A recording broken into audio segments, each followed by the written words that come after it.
നമസ്കാരം. ഇന്ന് നമ്മൾ വന്നിരിക്കുന്നത് ഇത് ലൈഫിൽ തന്നെ കുറച്ച് എക്സ്പീരിയൻസുകൾ ഷെയർ ചെയ്യാമെന്ന് വെച്ചിട്ടാണ് കേട്ടോ. ഈ ചാനൽ അങ്ങനെയാണ് പോണത്. അതിന് ശരിക്കും പറഞ്ഞു കഴിഞ്ഞാൽ ഈ കഥകൾ കേൾക്കാൻ ഇഷ്ടമുള്ളവർ, അതുപോലെ തന്നെ ഈ കുറച്ച് പഴമയായിട്ടൊക്കെ ഉള്ളൊരു ബന്ധമുള്ളവർ, അങ്ങനെയുള്ളവർക്ക് മാത്രമേ ചിലപ്പോൾ എൻ്റെ ചാനൽ ഇഷ്ടപ്പെടുകയുള്ളൂ കേട്ടോ. എനിവേ, എന്തായാലും ഇന്നത്തെ ഒരു എക്സ്പീരിയൻസ് ആണ് ഷെയർ ചെയ്യണേ. നമുക്ക് എന്താണെന്ന് വെച്ച് കഴിഞ്ഞാൽ വളരെ ചെറുപ്പത്തിൽ ചില കാര്യങ്ങൾ ഭയങ്കരമായിട്ട് സ്ട്രൈക്ക് ചെയ്ത കാര്യങ്ങളുണ്ടാവും മനസ്സിൽ. ചിലത് ഭയങ്കര ഹാപ്പി ആയിരിക്കും ആ മൊമെൻ്റ് നമുക്ക് ഓർക്കുമ്പോൾ അല്ലേ. ചില കാര്യങ്ങളെന്ന് വെച്ചാൽ ഭയങ്കര സങ്കടമായിരിക്കും. അത് ചിലപ്പോൾ ഭയങ്കര പേടി തരുന്ന കാര്യങ്ങളായിരിക്കാം.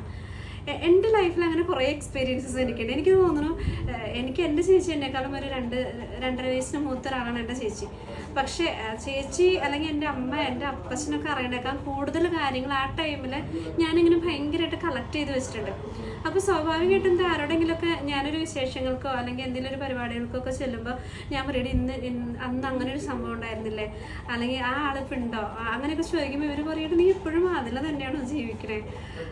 സത്യം പറഞ്ഞാൽ എനിക്ക് അങ്ങനത്തെ ഉള്ള മെമ്മറീസ് നല്ലതാണെങ്കിലും ചീത്തയാണെങ്കിലും ഭയങ്കരമായിട്ട് ഇങ്ങനെ സ്ട്രൈക്കായിട്ട് കിടക്കുന്നുണ്ട് മനസ്സിലാണ്. അപ്പോൾ ഇന്ന് ഇങ്ങനെ ഒരു മെമ്മറി ഞാൻ നിങ്ങളായിട്ട് ഷെയർ ചെയ്യാമെന്ന് വെച്ചാൽ അതെന്താണെന്ന് വെച്ച് കഴിഞ്ഞാൽ എനിക്ക് അന്നൊരു 1-ാം ക്ലാസ്സോ 2-ാം ക്ലാസ്സോ അത്രയൊക്കെ ഞാൻ ആയിട്ടുള്ളൂ. അപ്പോൾ ആ സമയത്തെന്ന് വെച്ച് കഴിഞ്ഞാൽ നമുക്ക് വലിയ ഭക്തി എന്നുള്ളൊരു സമയമൊന്നുമല്ല. ശരിക്കും പറഞ്ഞു കഴിഞ്ഞാൽ കുർബാന അങ്ങനെ കംപ്ലീറ്റ് അറിയില്ല, അല്ലെങ്കിൽ എന്താ കാര്യങ്ങൾ പള്ളിയിൽ ഇങ്ങനെ എന്തൊക്കെയോ നടക്കണു, ഞാൻ പോകണു, നിൽക്കണു, പ്രാർത്ഥിക്കണു, തിരിച്ചു പോകണു, എന്തൊക്കെയോ നമുക്ക് ആവശ്യമുള്ള കാര്യങ്ങളൊക്കെ ദൈവത്തിനോട് പറയണു, അങ്ങനെ തിരിച്ചു പോകണു. അപ്പം എൻ്റെ സ്കൂളും പള്ളിയും ഒന്ന് തന്നെ, പള്ളി സ്കൂളിലാണ് ഞാൻ പഠിച്ചത്. അപ്പോൾ സ്കൂളും പള്ളിയും ഒന്ന് തന്നെയാണ്. അപ്പോൾ ഒരു ദിവസം ഇതുപോലെ തന്നെ നമുക്ക് ഈ വലിയ നോമ്പെന്ന് പറയില്ലേ, വലിയ നോമ്പെന്ന് വെച്ച് കഴിഞ്ഞാൽ എന്താ, അതായത് നമ്മൾ 51 ദിവസം നോമ്പെടുക്കാന്ന് പറയില്ലേ, ഈസ്റ്ററിന് മുൻപായിട്ടുള്ള നോമ്പ്. അപ്പോൾ ആ നോമ്പിൻ്റെ സമയത്ത് അന്ന് ബുധനാഴ്ച, ഈ നോമ്പ് സ്റ്റാർട്ട് ചെയ്യുന്നതിനേക്കാളും മുൻപ് വിഭൂതി ബുധൻ എന്ന് പറഞ്ഞിട്ടൊരു ദിവസമുണ്ട്.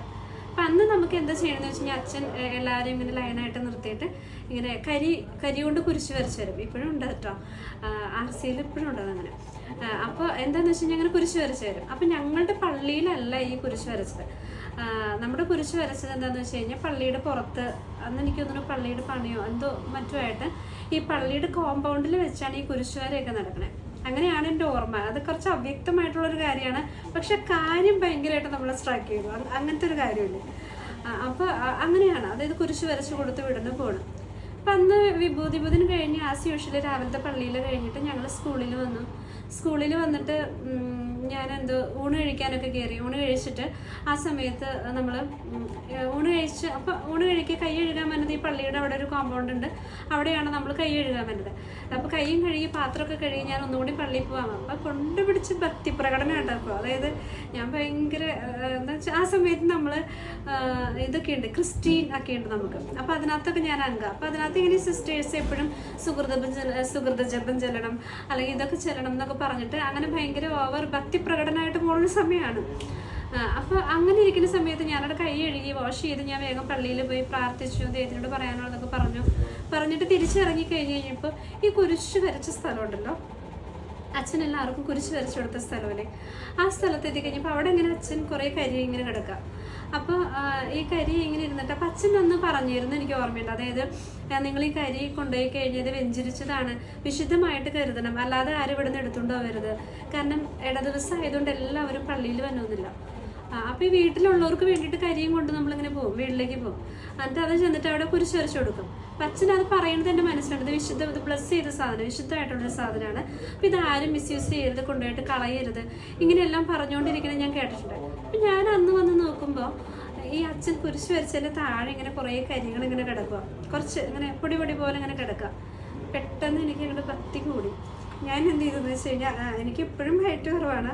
അപ്പോൾ അന്ന് ശരിക്കും അറിയാലോ, 1-ാം ക്ലാസ് 2-ാം ക്ലാസ് എന്ന് പറയുമ്പോൾ ഞാൻ എന്തോരം ഉണ്ടാവും, അങ്ങനെ കാട്ടടക്കി പോലെ ഇങ്ങനെ ഇരിക്കുന്ന ഒരാൾ.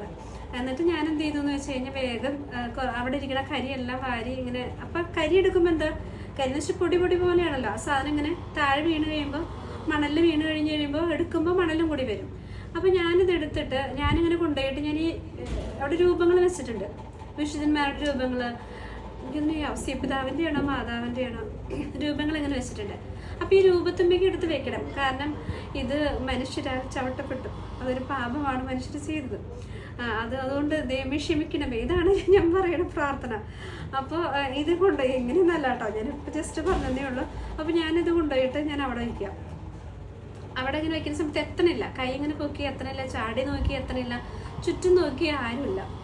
ഞാനിപ്പോൾ എന്ത് ചെയ്യുന്നു വെച്ച് നോക്കി ഇപ്പോൾ ആരുമില്ല. അവിടെ എത്തിയാൽ പോരാ, അതെന്ന് വെച്ചാൽ അത് കയ്യിൽ ചുരുട്ടി പിടിച്ചിട്ട് അങ്ങോട്ട് എറിഞ്ഞ് അത് ആ രൂപത്തിൽ അവിടേക്ക് അങ്ങ് സ്പ്രെഡായി പോകുന്നു. ഞാൻ തിരിഞ്ഞ് നോക്കലും ഒരു സിസ്റ്റർ എന്നെ ഇങ്ങനെ തുറച്ച് നോക്കി നിൽക്കുക കേട്ടോ. ഈ സിസ്റ്റർ പേരൊക്കെ ഓർമ്മയുണ്ട്, പക്ഷെ ഞാൻ പറയില്ല. അപ്പോൾ സിസ്റ്റർ എന്നെ ഇങ്ങനെ തുറച്ച് നോക്കി നിൽക്കാം. എനിക്ക് ശരിക്കും പറഞ്ഞാൽ വെച്ച് ഇപ്പം എന്നെ എന്താ പറയുക അഭിനന്ദിക്കും, വെൽ ഡൺ എന്നൊക്കെ പറഞ്ഞ് പുറത്തിട്ട് അഭിനന്ദിക്കും. നല്ല വിശ്വാസമുണ്ട് മോള്, നല്ല വിശ്വാസമുള്ള കുടുംബത്തിൽ നിന്ന് വന്നതായതുകൊണ്ടാണ് ഇതൊക്കെ ചെയ്തതെന്നൊക്കെ അങ്ങനെയെല്ലാം പറയും എന്നൊക്കെ ഉള്ളൊരു ധാരണയാണ് മനസ്സിലാവും. പക്ഷേ സിസ്റ്ററിനെ തുറച്ച് നോക്കിയിട്ട് നീ ഏത് ക്ലാസ്സിലാണ് പഠിക്കണേ? ഞാൻ പറഞ്ഞു ഇങ്ങനെ 2-ലോ 1-ലോ അങ്ങനെ ഒരു ക്ലാസ് പറഞ്ഞു. ഏത് ഡിവിഷനാ? ഞാൻ ഡിവിഷൻ പറഞ്ഞു. ഓക്കെ. ഞാൻ ക്ലാസ്സിൽ വന്നിട്ട് ഞാനപ്പോൾ അത് വലിയ സങ്കടത്തോടെ പറയാം. എനിക്കതിനൊരു ഷിനിമോൾ എന്നൊരു കൂട്ടുകാരിയുണ്ട്. അപ്പോൾ അവൾ അന്നുണ്ട്, അവൾക്ക് എന്നെ ഓർമ്മയുണ്ടോയെന്ന് എനിക്കറിയില്ല, പക്ഷെ എനിക്ക് ഓർമ്മയുണ്ട് ആ സമയത്ത്. അപ്പോൾ അവളോട് ഞാനിങ്ങനെ പറയണ്ടേടി, ഇങ്ങനെ താഴെ വെഞ്ചിരിച്ച കരി കിടന്നു, ഞാനത് എടുത്തു വെച്ചു, ഭാഗ്യത്തിന് ആരും ചവിട്ടിയില്ല, അപ്പോൾ ഞാൻ അത്രയും ചെയ്തപ്പോൾ ഞാൻ എന്നെ തന്നെ അങ്ങോട്ട് ഭയങ്കര വിശദീകരിച്ച് അങ്ങ് പറയാം കേട്ടോ. അങ്ങനെ പറഞ്ഞിരിക്കുന്ന സമയത്ത് സോജി ആരാ എന്ന് ചോദിച്ചിട്ട് ഇങ്ങനെ ഒരു സിസ്റ്റർ വരാം. നോക്കുമ്പോൾ അതിൻ്റെ പിറകെ എൻ്റെ ക്ലാസ് ടീച്ചറുണ്ട്, അതായത് ആ സ്കൂളിൽ പഠിപ്പിക്കുന്ന ആ ടീച്ചറുണ്ട്, ഹെഡ് മിസ്റ്ററുണ്ട്. അപ്പോൾ വരാം. അപ്പോൾ ഞാൻ വിചാരിച്ചു ഞാനാണെന്ന് പറഞ്ഞ ചെല്ല. അപ്പം നമുക്ക് ഒരു എക്സ്പെക്റ്റേഷനും ഇല്ല, ഇതിന് വേണ്ടിയിട്ടാണെന്ന് വിളിക്കണമെന്നോ അല്ലെങ്കിൽ എന്തിനാണ് വിളിക്കണേന്നോ ഒന്നും എനിക്ക് ഒരു എക്സ്പെക്റ്റേഷൻ ഇല്ലാതെ ഞാൻ അങ്ങനെ പോയി ക്ലാസ്സിൻ്റെ ഫ്രണ്ടിൽ ഇങ്ങനെ നിൽക്കാം. അപ്പോൾ സിസ്റ്റർ എന്നോട് ചോദിച്ചു, നീ എന്താ ചെയ്തത്, നീ ക്രിസ്ത്യൻ അല്ലേ എന്ന് ചോദിച്ചു. ഞാൻ ക്രിസ്ത്യാനിയാണ്. ഓക്കെ, നീ എന്താ ചെയ്തേ എന്ന് ചോദിച്ചു. ഞാൻ എന്ത് ചെയ്തു? നീ എന്താ രൂപത്തിൽ മണ്ണ് വാരിയിടൂ, നീ മണ്ണ് വാരി എറിഞ്ഞോ, അങ്ങനെ ചോദിക്കുക കേട്ടോ. അപ്പം അത് പറയല്ല, പടപടോന്ന് അടി വരാം. ഇന്നത്തേക്ക് സിസ്റ്റർ അടിയില്ലാത്ത, ഞാൻ 84-ലുള്ള ആളാണ്. അപ്പോൾ അറിയാലോ, അടി കിട്ടുന്നുണ്ട്. 2-3 അടി കിട്ടിയിട്ട് എനിക്ക് ഭയങ്കര സങ്കടം. അടി കിട്ടിയാലല്ല, ഞാനൊരു നല്ല ഇത് ചെയ്തിട്ട് എനിക്ക് നേരെ ഓപ്പോസിറ്റ് ആണല്ലോ വന്നേ. അപ്പം ക്ലാസ്സിലെല്ലാവരും ഭയങ്കര ചിരിയും. അപ്പോൾ ഞാൻ ഈ കഥ പറഞ്ഞ ഷിനിമോളിൽ നിന്ന് ഭയങ്കര പൊട്ടിച്ചിരിക്കുക. അതായത് ഞാനൊരു ഭയങ്കര ഒരു കാര്യം ചെയ്തു എന്ന് പറഞ്ഞൊരു നിർവൃതിയിൽ വന്നിരിക്കുകയാണല്ലോ. അപ്പോൾ ഈ ഷിനിമോളും എല്ലാവരും ഭയങ്കര ചിരിക്കുക. ധന്യ ഷിനിമോളൊക്കെയാണ് എൻ്റെ അടുത്തിരിക്കുന്നത്. അപ്പോൾ ഇവർ ഭയങ്കരമായിട്ട് ചിരിക്കുക. എനിക്കിത് ഭയങ്കര എന്താ പറയുക വെച്ച് കഴിഞ്ഞാൽ ഒരു ഷോക്കായിപ്പോയി. കാരണം എന്താ, ഇത് നമ്മൾ ആ ഒരു പ്രായത്തിൽ സത്യം പറഞ്ഞാൽ എന്നെ ഒന്ന് കേൾക്കായിരുന്നു ആ സിസ്റ്ററിൻ്റെ ആ സമയത്ത്. ഞാൻ എന്തിനത് ചെയ്തതെന്ന് ഒരു ആൻസർ പറയാൻ പോലും എനിക്ക് ഒരു സമയം തന്നില്ല എന്നുള്ളതാണ്. അത് ഭയങ്കര ഷോക്ക് എനിക്ക് സത്യം പറഞ്ഞു കഴിഞ്ഞാൽ. ഒരു പേടിയല്ല, ഭയങ്കര ഒരു ഷോക്ക് എന്ന് പറയില്ല നമുക്ക്. അത് എങ്ങനെയാണ് എഫക്റ്റ് ചെയ്തേക്കണേന്ന് എനിക്കറിയില്ല. അത് ഏത് രീതിയിൽ അതെന്നെ എഫക്റ്റ് ചെയ്യേണ്ട ബാക്കിയുള്ള കാര്യങ്ങൾ എങ്ങനെ എഫക്റ്റ് ചെയ്തേക്കണമെന്ന് എനിക്കറിയില്ല. പക്ഷെ ഇന്നും അത് ഓർക്കുമ്പോൾ ഭയങ്കര സങ്കടം മനസ്സിലായി. കാരണം എന്ന് വെച്ച് കഴിഞ്ഞാൽ നമുക്കൊരു അപ്രീസിയേഷൻ കിട്ടുന്ന ഉറപ്പായിട്ട് നമ്മൾ ചെയ്തൊരു കാര്യം. ഇപ്പം അപ്രിസിയേഷൻ കിട്ടുന്ന പറഞ്ഞ് നോക്കിയിരിക്കുന്ന സമയത്ത് വലിയൊരു ഹീറോ പരിവേഷമൊക്കെ ഇട്ട് നിൽക്കുന്ന സമയത്ത് വന്നിട്ട് പടപടാ നടി കിട്ടാന്ന് വെച്ച് കഴിഞ്ഞാൽ ഭയങ്കര പ്രശ്നമല്ലേ. അപ്പോൾ അങ്ങനെ ഒരു സംഭവം എനിക്ക് ഉണ്ടായിട്ടുണ്ട്. നിങ്ങളുടെ ലൈഫിൽ ഇങ്ങനത്തെയൊക്കെ എക്സ്പീരിയൻസ് ഉണ്ടായിട്ടുണ്ടാവും അല്ലേ? ഷെയർ ചെയ്യണം കേട്ടോ. എന്തൊക്കെയാണ് എങ്ങനത്തെയുള്ള എക്സ്പീരിയൻസുകളെന്ന് പറഞ്ഞു തന്നെ. എനിക്കിങ്ങനെ കേൾക്കാൻ ഭയങ്കര ഇഷ്ടമാണ്. എനിക്ക് തന്നെ കുറേ എക്സ്പീരിയൻസ് ഉണ്ട്, എനിക്കിത് കേൾക്കാനും ഇഷ്ടമാണ്.